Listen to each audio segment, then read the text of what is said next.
Back away. Now. The words didn't echo through the ballroom, they sliced through it. Crystal chandeliers trembled above silk gowns and tailored tuxedos as the music stuttered into silence. A single glass rolled across the polished marble floor, its fragile clink the only sound brave enough to move.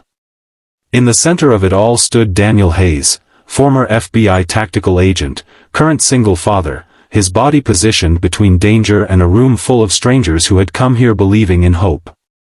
If you believe in kindness, in second chances, and in the quiet heroes who step forward when no one else can, take a moment to like, comment, share, and subscribe to the channel.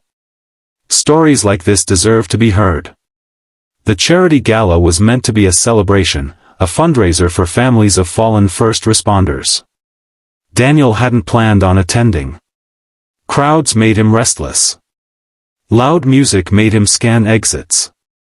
And formal wear felt like armor he no longer had the right to wear. But his 8-year-old daughter, Lily, had insisted.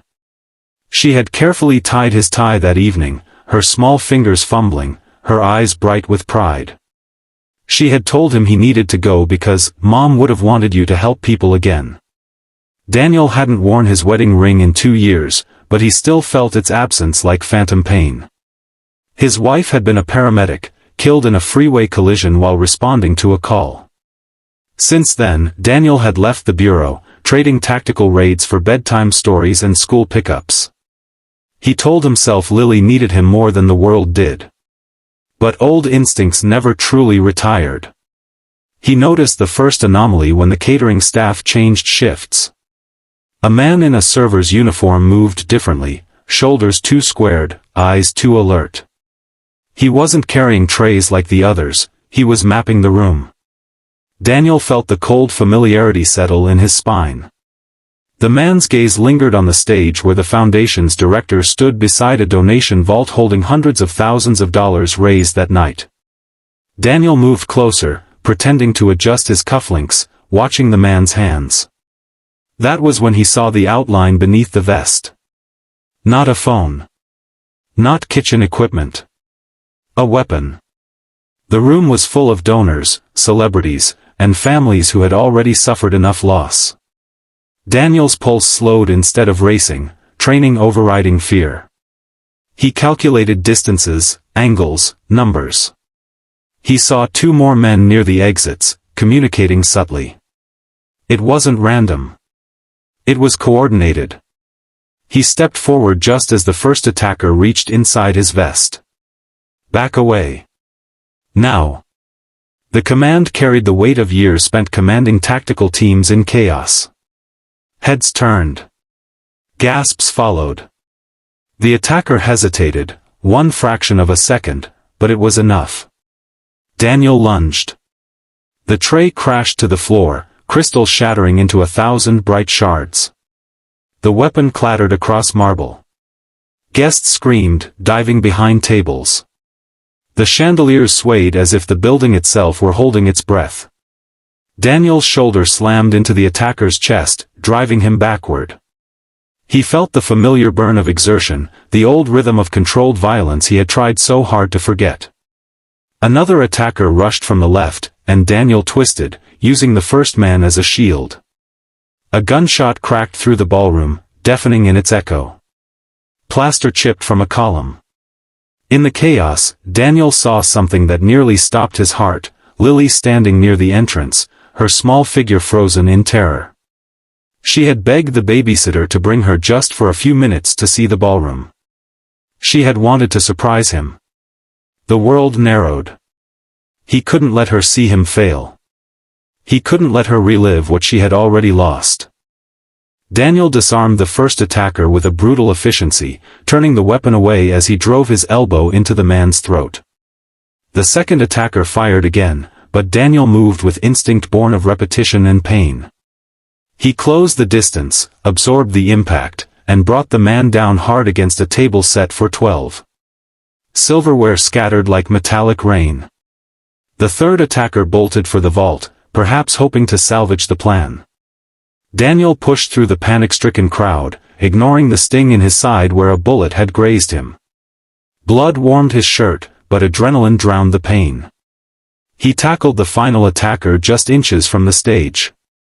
The vault tipped but did not fall. The foundation director stared in shock, tears streaking carefully applied makeup. Security arrived seconds later, but it felt like years. The attackers were restrained. Sirens wailed outside, growing louder, closer, real. And then there was silence. Not the brittle silence of fear, but the heavy silence of survival. Daniel stood in the center of the wrecked ballroom, chest rising and falling, hands trembling now that the threat had passed. Lily ran to him, throwing her arms around his waist. He dropped to his knees despite the pain in his side and held her as if gravity itself depended on it. He realized something in that moment. He had spent 2 years hiding from the man he used to be, believing that stepping away meant protecting his daughter. But Lily didn't need him smaller. She needed him whole. News of the attack spread quickly. Headlines called him a hero. Interviews were requested. The foundation director publicly thanked him for saving not just money, but lives.